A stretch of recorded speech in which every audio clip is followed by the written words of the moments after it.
Samsung and Apple are about to use the same foldable OLED display and somehow still end up with two completely different phones.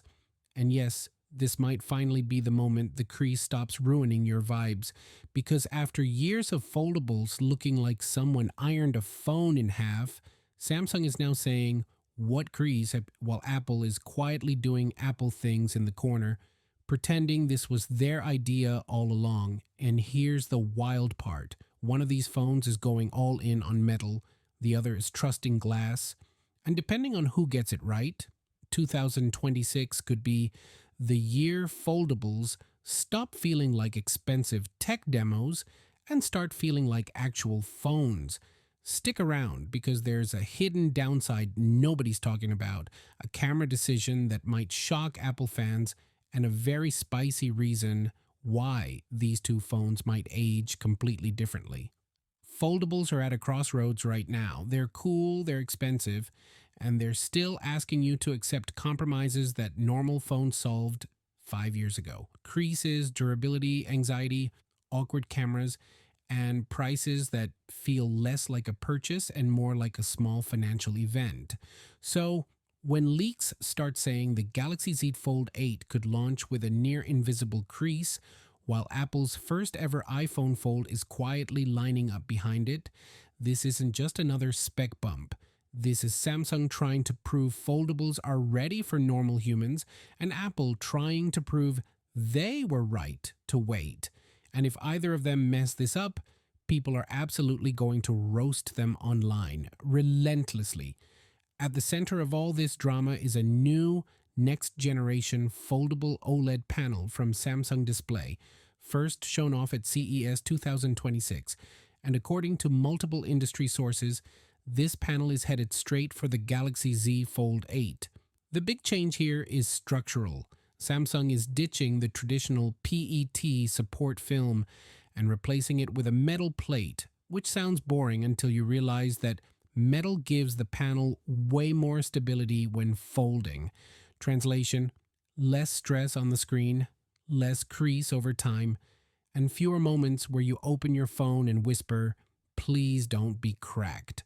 On top of that, Samsung Display has softened the optically clear adhesive layer between the OLED and the ultra-thin glass, letting the screen absorb bending instead of fighting it. That's the real crease killer right there. It's not magic, it's physics, and Samsung is finally leaning into it. Apple, meanwhile, is using a variant of this same panel, but doing the most Apple thing imaginable by saying, "Cool idea, but we'll do it our way."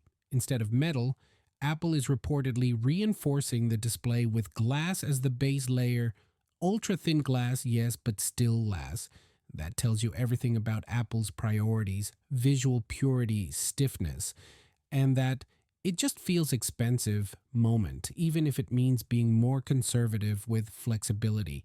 And before anyone says Apple is copying Samsung, remember this: Apple didn't even allow Samsung Display to show the iPhone Fold panel publicly. Business reasons, NDAs, vibes. So what we saw at CES is closer to Samsung's final vision than Apple's.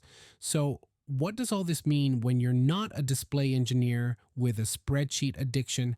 If Samsung gets this right, the Galaxy Z Fold 8 could finally be the foldable you stop babying. You open it on the train. You close it one-handed while holding coffee. You don't flinch every time sunlight hits the crease like it's a jump scare. That metal-backed structure is designed to survive real usage, not just influencer unboxings. Apple's approach, on the other hand, feels very, this is your forever phone. Ultra-thin glass should look incredible. Colors, clarity, that classic Apple polish, but it might also mean Apple plays it safer with how tight the fold is, which could leave a faint crease in exchange for long-term consistency. Basically, Samsung wants to win the abuse test. Apple wants to win the elegance contest. Leaks also suggest Samsung isn't holding back elsewhere. The Galaxy Z Fold 8 is rumored to pack a 200-megapixel main camera, a 50-megapixel ultra-wide, and a 10-megapixel telephoto. That's flagship energy. Apple's foldable, by contrast, is rumored to stick with a dual camera setup. no periscope lens, which is going to upset exactly one group of people, and you already know who they are. Both phones may use side-mounted fingerprint scanners, which honestly feels like a quiet admission that under-display tech on foldables still isn't where it needs to be. Outlets like 9 to 5, Mac, and Sam Mobile are focusing heavily on the screen tech here. But the bigger story is strategy. Samsung is flexing hardware dominance. Apple is betting software and ecosystem will carry the experience as usual. Here's the take nobody wants to say out loud. Samsung needs the Fold 8 to be incredible. Apple doesn't. Samsung lives and dies by being first, bold, and occasionally chaotic. Apple can release the iPhone Fold in limited quantities, charge under $2,000, and still sell every single unit to people who waited years just to say, I have one.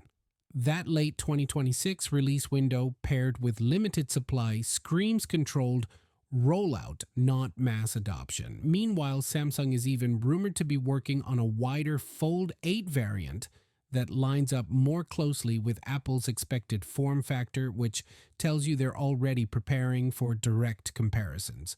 The irony, Apple's first foldable might age better, but Samsung's will probably be more fun on day one. Now let's be honest, none of this is cheap. New materials mean higher manufacturing costs, and even Samsung insiders are reportedly still evaluating whether this panel is worth the expense. Apple's glass-based approach could limit how aggressive they can be with folding angles. Samsung's metal solution might add weight, and both companies are still asking you to trust foldables long-term, which is brave considering how many people still treat them like delicate origami. Also, software optimization on a folding iPhone is still a massive question mark. Apple's great at polish, but multitasking on iPad-style layouts inside a phone, that's not guaranteed magic. So here's the verdict. If Samsung delivers what these leaks promise, the Galaxy Z Fold 8 could be the first foldable that feels genuinely mature. If Apple plays this right, the iPhone Fold could be the most refined first-gen foldable ever made. But if either of them gets greedy, cautious, or sloppy, the internet will absolutely remind them loudly. So now I want to know, would you trust Samsung's metal-backed crease killer or Apple's glass-first perfectionism? Drop it in the comments. And if this video saved you from emotionally committing to a $2,000 phone too early, hit like, subscribe, and I'll see you in the next one. Peace out.